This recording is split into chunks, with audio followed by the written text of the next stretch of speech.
Bendiciones para todos en este día tan especial en el cual estamos celebrando y gozándonos por la resurrección de Jesucristo, por el que Él se levantó de la tumba para darnos victoria y para hacernos más que vencedores. Hoy es un día de mucho gozo, de mucha alegría. Compartiremos la palabra del Señor, iremos a la Escritura, que es fuente de vida para nosotros, fuente de conocimiento y la que aumenta nuestra fe de manera constante. El texto en el cual trabajaremos hoy será 1 Corintios capítulo 15. Por favor, tome su Biblia allí desde su casa. Un saludo especial para todas las familias de la Iglesia Río de Vida en Aguachica. Que la paz del Señor esté sobre ustedes y que hoy su palabra nos establezca cada día más en Él y nos haga edificar y crecer en Él. 1 Corintios capítulo 15. Dice así la Escritura: la resurrección de los muertos. Además os declaro, hermanos, el evangelio que os he predicado, el cual también recibisteis, en el cual también perseveráis, por el cual asimismo, si retenéis la palabra que os he predicado, sois salvos si no creéis en vano.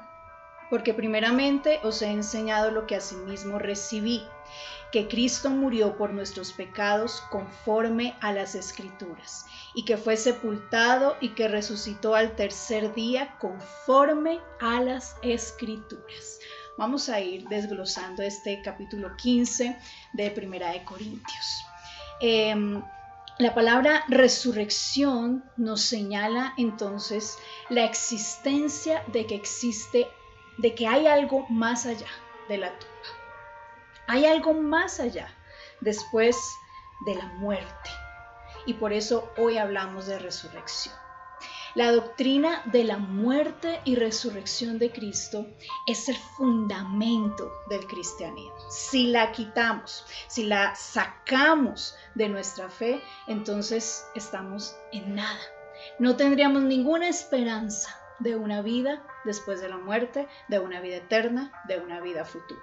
Así que Pablo inicia este texto bíblico de 1 Corintios 15 hablando de que Cristo murió por nuestros pecados, pero que se levantó de esa muerte al tercer día y que ahora está sentado a la diestra de Dios Padre. Es a la base de nuestra fe, es a la base de lo que nosotros creemos y será la base de nuestra salvación, por lo cual iremos al reino de gloria preparado para cada uno de nosotros. Miremos, sigamos la lectura allí en el verso 5, por favor.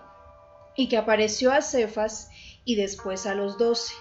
Después apareció a más de 500 hermanos a la vez, de los cuales muchos viven y aún otros ya duermen.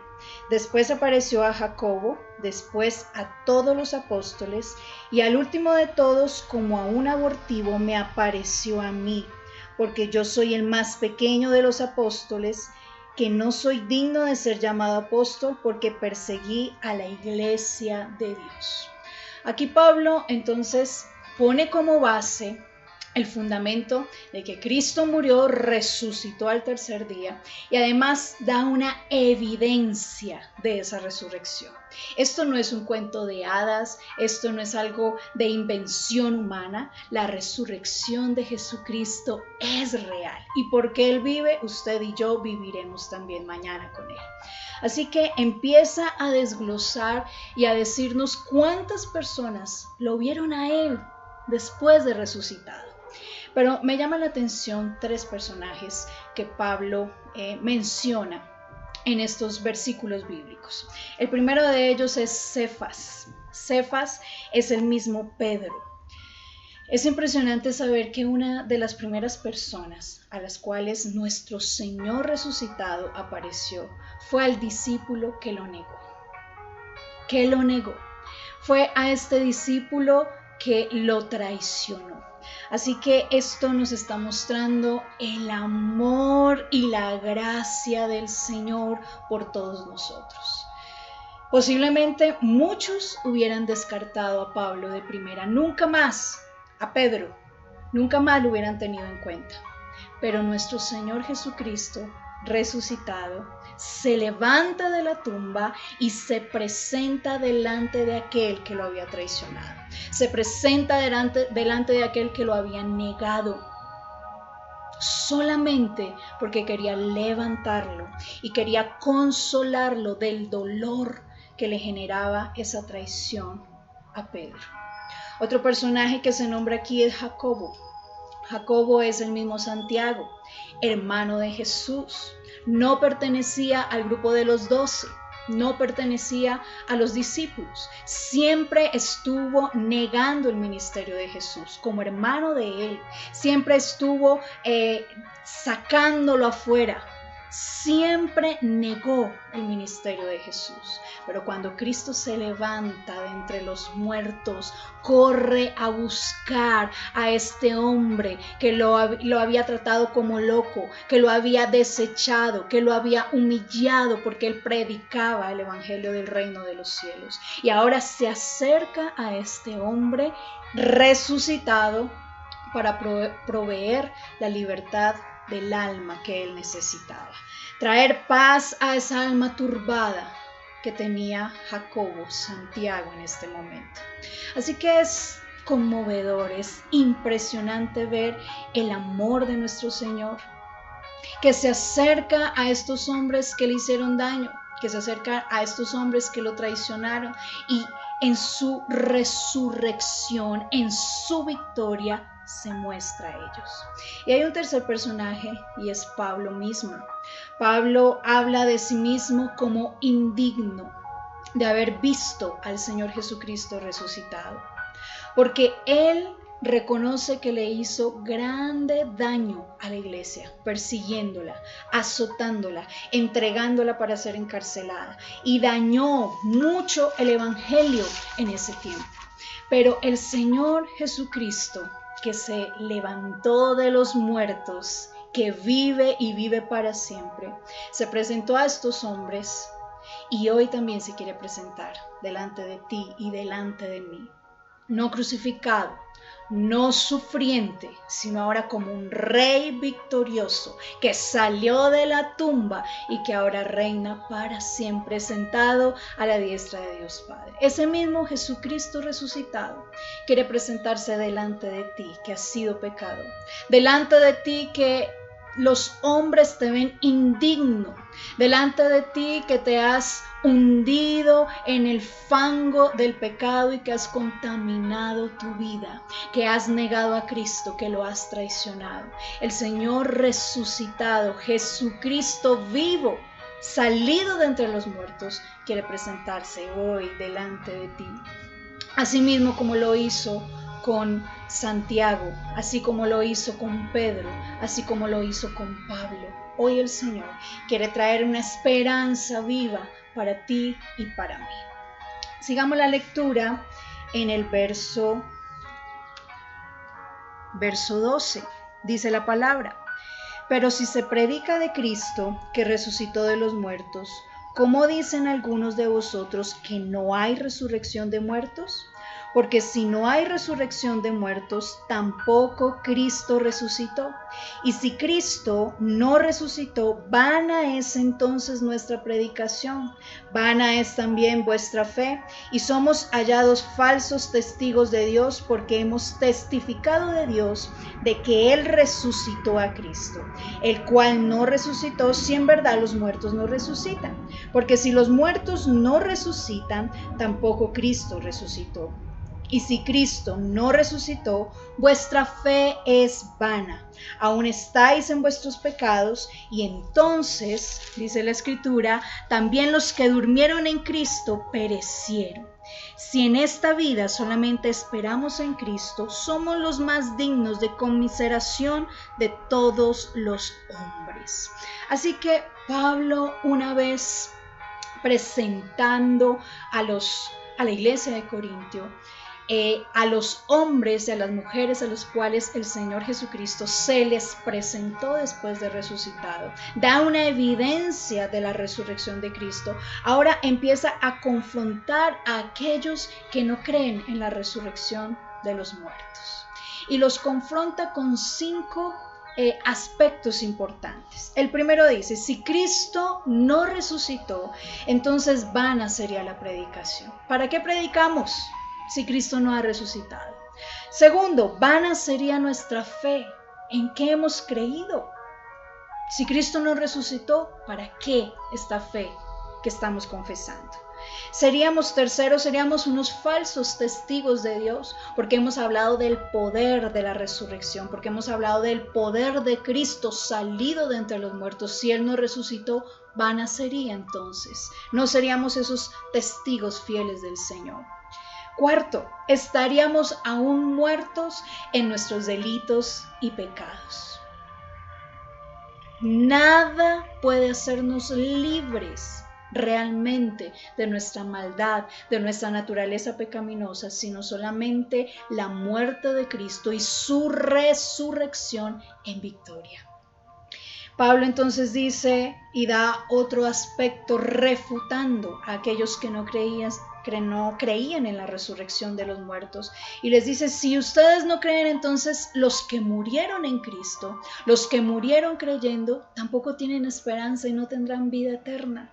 Así que Pablo presenta estos 5 aspectos para debatir y para hacerles creer que la resurrección de los muertos es real y que si Cristo resucitó, nosotros también resucitaremos. La fe en la resurrección de Jesús entonces cambia radicalmente el concepto de la vida que nosotros podemos tener aquí y ahora, y el concepto de la vida después de la muerte, en el más allá. Sigamos mirando el texto bíblico en el verso 20. Por favor, acompáñenme allí en la lectura. Mas ahora ha resucitado de los muertos, Cristo, primicia de los que durmieron es hecho. Porque por cuanto la muerte entró por un hombre, también por un hombre la resurrección de los muertos. Porque así como en Adán todos mueren, también en Cristo todos serán vivificados. Pero cada uno en su debido orden.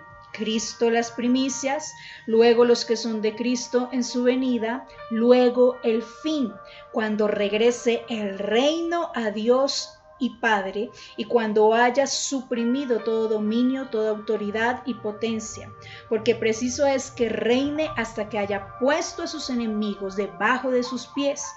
Y el postrer enemigo que será destruido es la muerte, porque todas las cosas sujetó debajo de sus pies. Y cuando dice que todas las cosas han sido sujetas a él, claramente se exceptúa aquel que sujetó a él todas las cosas.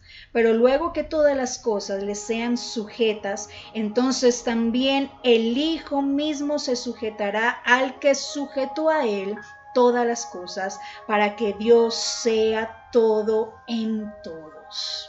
Amén. Hay una esperanza viva por la resurrección.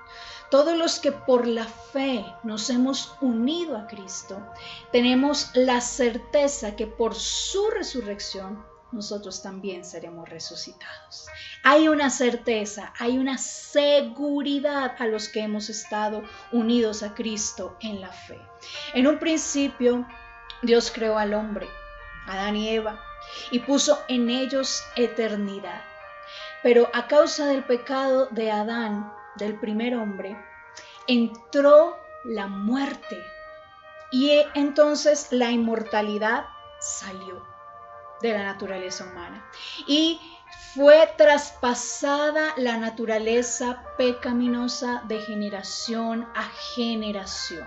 Y esta naturaleza pecaminosa trae consigo la muerte, mas también a todos los que han creído en Cristo, a todos los que hemos confiado en el Señor, se nos ha dado una naturaleza espiritual. Y esa naturaleza espiritual hará que nosotros resucitemos y vivamos para siempre, para darle la gloria y la honra a nuestro Señor, que nos va a levantar de entre los muertos. Entonces somos partícipes de esa naturaleza espiritual, seremos partícipes también de la misma resurrección que Cristo tuvo. Usted y yo disfrutaremos, nos levantaremos de los muertos. Si en su venida estamos muertos o si en su venida estamos vivos, seremos glorificados también con Él.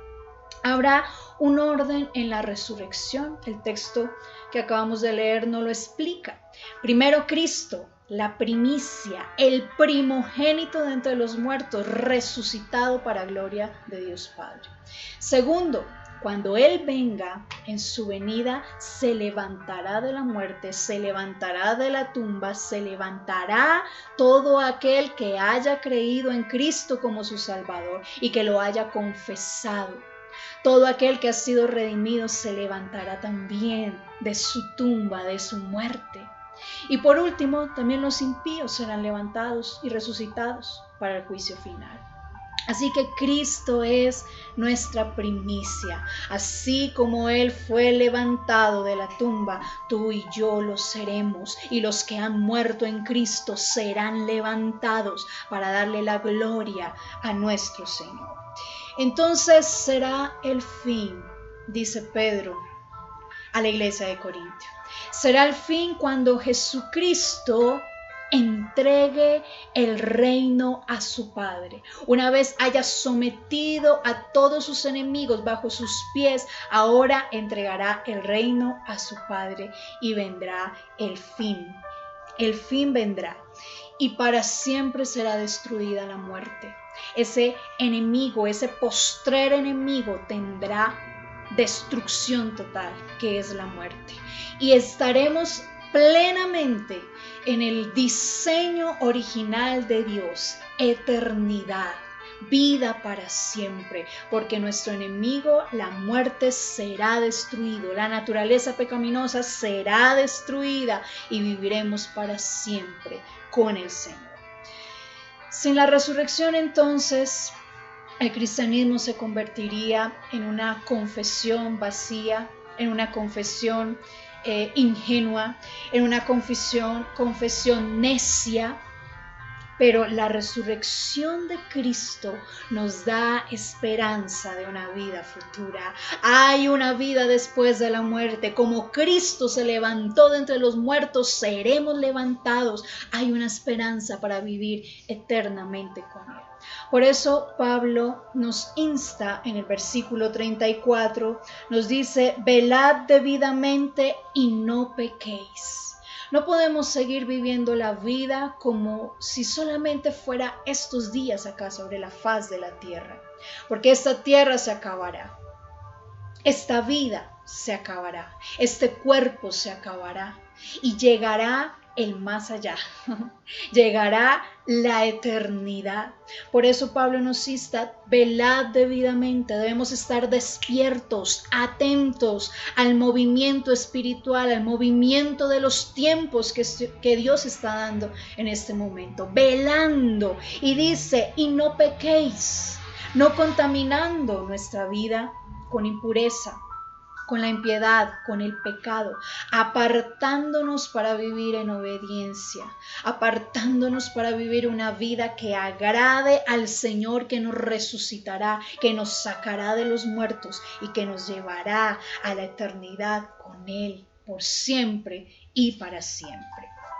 Así que sigamos mirando lo que dice el texto bíblico. Leamos el versículo 42 y dice así: así también es la resurrección de los muertos.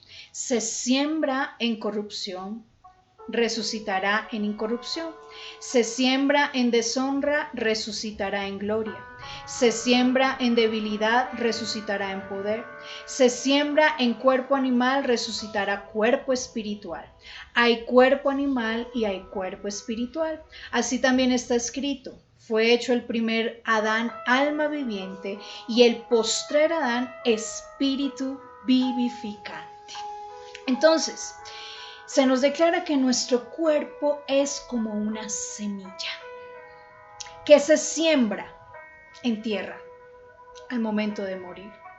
Se siembra algo que es corruptible, pero resucitará algo incorruptible.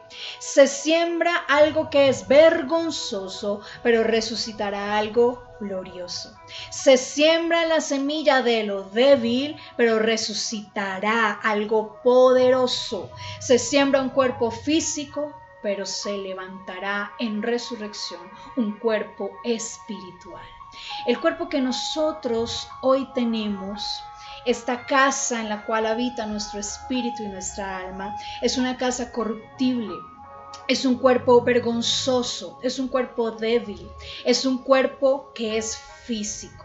Pero el cuerpo que tendremos después de ser resucitados y levantados, así como Jesucristo resucitó de los muertos, ese mismo cuerpo que le fue dado al Señor Jesucristo será dado para nosotros. Será un cuerpo incorruptible, será un cuerpo glorioso, un cuerpo poderoso y un cuerpo espiritual. Esa es nuestra esperanza. Por eso es que hoy, domingo de resurrección, estamos recordando la victoria que Cristo nos dio al salir de la tumba, porque si Él resucitó, nosotros también resucitaremos, tendremos vida eterna y nos gozaremos con Él en el reino de nuestro Padre. Por eso debemos permanecer siempre firmes y constantes. Pablo termina este texto animando a la iglesia a ser firme y constante, versículo 58. Así que, hermanos míos, amados, estad firmes y constantes, creciendo en la obra del Señor siempre, sabiendo que vuestro trabajo en el Señor no es en vano. Amén. Nuestro trabajo no será en vano. Debemos permanecer siempre firmes y constantes en la fe del privilegio que tendremos de ser levantados incorruptibles e inmortales. Debemos permanecer en esa fe, mis amados hermanos, de tal manera que esta fe nos motive a servir al Señor, a crecer en la obra del Señor, a vivir para Él, agradándole, obedeciéndole, sirviéndole, sujetándonos a su voluntad. Esa fe tiene que motivarnos porque el trabajo en el Señor jamás será en vano. El trabajo en el Señor, el trabajo que haces tú en tu propia vida, a través del Espíritu Santo, con la ayuda del Espíritu Santo, transformando tu ser para que vayamos de gloria en gloria. El trabajo que haces para que el reino sea extendido, el trabajo que haces ayudando a otras personas, ese trabajo no será en vano, porque llegará el día de gloria en el cual tú y yo seremos levantados en un cuerpo glorificado, en un cuerpo poderoso, en un cuerpo incorruptible, en un cuerpo que será espiritual, para estar para siempre con nuestro Señor, con nuestro Cristo resucitado. Así que esto debe aumentar nuestra fe, no solamente para que seamos salvos, sino también para que llevemos una vida aquí y en el ahora, gloriosa, victoriosa y gozosa. La vida no se acaba el día de nuestra muerte. Hay una vida futura. Cristo y su mensaje redentor y su obra redentora en la cruz no culminaron, no se acabó cuando Él murió en la cruz del Calvario. Se magnificó en el momento de la resurrección. Nos esperan tiempos de gloria. Por eso permanezcamos firmes, permanezcamos obedientes, fieles al Señor, haciendo el trabajo que Él nos ha encomendado. Con alegría, con gozo, con fe, con esperanza de que estaremos en su reino el día que Él así lo decida. Oremos al Señor. Cierra tus ojos en este momento.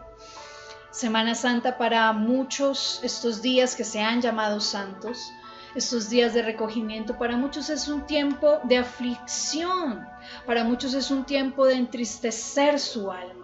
Pero para el que cree en Cristo realmente es un tiempo de victoria. Es un tiempo de recordar que estamos como peregrinos en esta tierra, pero que ya tendremos una vida eterna, prometida por Dios y mostrada por Cristo al ser levantado de entre los muertos. Cerremos nuestros ojos, démosle la gloria al Señor en esta hora. Señor Jesucristo, te damos toda la gloria, todo el honor, toda la alabanza en este momento. Gracias por haber venido, haberte encarnado, hacerte uno de nosotros, haber vivido entre los hombres y habernos mostrado que se puede dar la gloria al Padre y vivir en santidad. Gracias por ese sacrificio en la cruz del Calvario que nos libró del acta de decretos que nos era contraria, de aquellas maldiciones que nos rodeaban y que nos impedían disfrutar de tu gloria, Señor. Gracias, Señor Jesucristo, porque en la cruz venciste y exhibiste a Satanás y a todos sus demonios, derrotándolos y dándonos la victoria contigo juntamente. Pero hoy estamos profundamente agradecidos por la victoria que nos diste también al salir de la tumba, al salir de la muerte, al vencer la muerte. Porque con esto nuestra esperanza se aviva más y nuestra fe se profundiza, porque sabemos que hay una vida después de esta, porque entendemos por tu palabra, Señor, que nos has llamado a la resurrección. Y que por tal motivo, Señor, habrá eternidad para nosotros. Ayúdanos a permanecer firmes y constantes. Ayúdanos a trabajar en tu obra, obedeciendo tu palabra, tus mandamientos. Enséñanos a andar como verdaderos hijos tuyos, dignos de ser llamados a esa gloria celestial, a esa gloria eterna. Ayúdanos, Señor. Estamos profundamente agradecidos contigo por tu obra redentora, muerte y resurrección.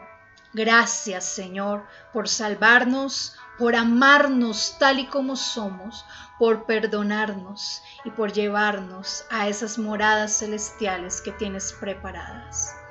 Ayúdanos, Señor, a amarte cada día más. Ayúdanos, Señor, a conocerte cada día más. Ayúdanos, Señor, a servirte sin reservas. Te lo suplicamos en Cristo Jesús. Amén.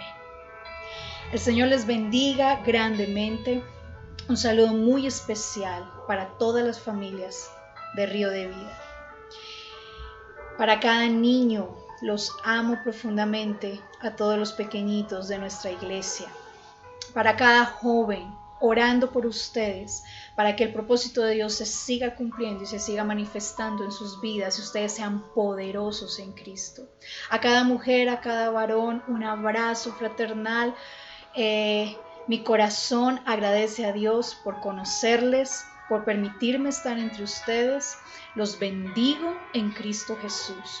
Declaro que las riquezas del cielo los acompañan y que la victoria de la resurrección de Cristo está con cada uno de nosotros. Recuerda compartir este mensaje, recuerda compartirlo en tus redes y síguenos a través de nuestro canal de YouTube, Iglesia Cristiana Río de Vida. Dios les bendiga grandemente.